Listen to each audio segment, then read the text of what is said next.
মানুষের মন যত বেশি সুন্দর হবে, মানুষ তত বেশি ভালোবাসা সম্মান অর্জন করতে পারবে। বাহ্যিক সৌন্দর্য তো ক্ষণস্থায়ী, এটা চিরস্থায়ী হয় না। হ্যালো ভিউয়ার্স, আসসালামু আলাইকুম। আশা করি সবাই ভালো আছেন। আলহামদুলিল্লাহ, আমিও ভালো আছি। কেন এই কথাগুলো বলেছি একটু পরেই বলছি। তার আগে বলছি আজকে আমি কি দিয়ে নাস্তা করছি। স্পেশাল একটা নাস্তা, এটা আসলে আমাদের এলাকায় চাপটি পিঠা বলে, আবার অনেকে রেস্টুরেন্টে এখন দেখি দোসা বলে। তো দোসাটা আর একটু পাতলা থাকে, ক্রিস্পি থাকে। আর এই চাপটি এটা চাউলের গুঁড়া দিয়েও করা যায়, আটা ময়দা দিয়েও তৈরি করা যায়। আজকে যেহেতু আমার ফ্রোজেন রুটি পরোটা কিছুই ছিল না, তো সেজন্য আমার মেয়ে উঠেই সেই চাপটিটা তৈরি করলো জাম্মু খাবানি মাংস দিয়ে।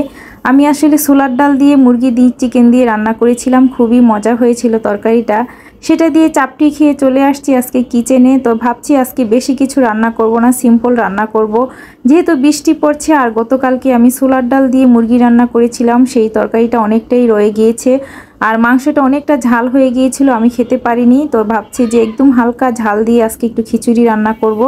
খিচুড়িটা আমার ময়নার অনেক বেশি পছন্দ, আমারও পছন্দ। এখানে পোলার চাল, মুগ ডাল, মুসুরির ডাল, সাথে 1 কাপ মিনিকেট চাল, 1 কাপ পোলার চাল দিয়ে আমি খিচুড়িটা অল্প করেই রান্না করছি। আপনাদের ভাই আজকে বাসায় ছিল, সে ময়নাকে স্কুল থেকে নিয়ে আসার সময় পুঁটি মাছ নিয়ে আসছে। আর নতুন জলপাই নেমেছে, জলপাই নিয়ে আসছে, কাঁচামরিচ, ধনিয়া পাতার নাকি স্বর্ণের মতো দাম, সে আজকে ধনিয়া পাতা আনতে পারিনি।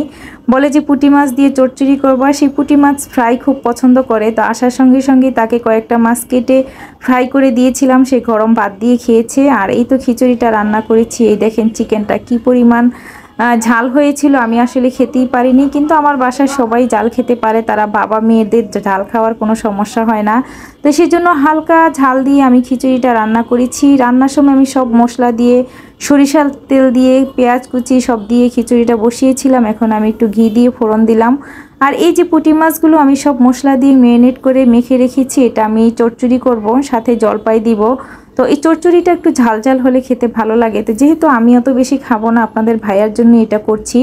আমি প্রথমে পেঁয়াজটা ভেজে নিচ্ছি, হালকা ভেজে তারপরে উপর থেকে পুঁটি মাছগুলো দিব। এই চচ্চড়িটা অনেক বেশি মজা হয়। আসলে শীতের দিনে এই গুঁড়া মাছের চচ্চড়ি অনেক বেশি ভালো লাগে ধনিয়া পাতা দিলে। আমাদের বাসায় সবাই গুঁড়া মাছ অনেক বেশি পছন্দ করে, কিন্তু আসলে কাটাকাটির ভয়ে আপনাদের ভাইয়া পুঁটি মাছ কিংবা গুঁড়া মাছ আনতে চায় না। এই যে মাছগুলো উপর থেকে ছিটিয়ে দিচ্ছি, এটা বেশি নাড়াচাড়া করা যাবে না। হালকা পানি দিয়ে তারপরে উপর থেকে জলপাই, কাঁচামরিচ ছিটিয়ে দিয়ে আমি এটা রান্না করে নিব। এটা আসলে গরম ভাত দিয়ে খেতে অনেক ভালো লাগে। আপনাদের ভাইয়া যেহেতু খিচুড়ি খাবে না, সেই এই মাছটা দিয়ে সেই ভাত দিয়ে খাবে, তার জন্যই রান্না করছি।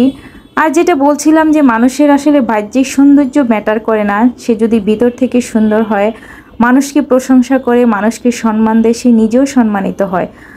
একজন মানুষ এখন আর আসলে অসুন্দর থাকে না, আমরা সবাই সুন্দর। আল্লাহ তাআলা আমাদের চোখ দিয়েছে, নাক দিয়েছে, মুখ দিয়েছে। হয়তো কারো স্কিন একটু কালো, কারো স্কিন একটু ফর্সা।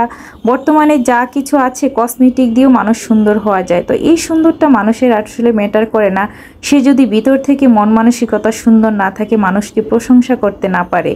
তো এই তো রান্না করার পরে আমার ময়নাকে একটু খাইয়ে দিচ্ছি, কারণ ময়না স্কুল থেকে এসে সে নাস্তা করে সে ঘুমিয়ে পড়ছিল, ঘুমের থেকে উঠছিলই না। তো তাকে ডেকে টেনে উঠিয়ে বলছে যে তুমি খাবা না, খাও। তাকে অফ ক্যামেরায় সবসময় আমার এরকম খাইয়ে দিতে হয়, কখনো আমি দেই, কখনো তার বড় বোন দেয়। তো তাকে খাবারটা মুখে তুলে দিলে সে মজা করে খায়, কিন্তু খাবার আগে সে বলে যে খাবো না, মজা হয়নি। যখন মুখে দিই তখন বলে যে হ্যাঁ মজা হয়েছে, ভালো লাগছে।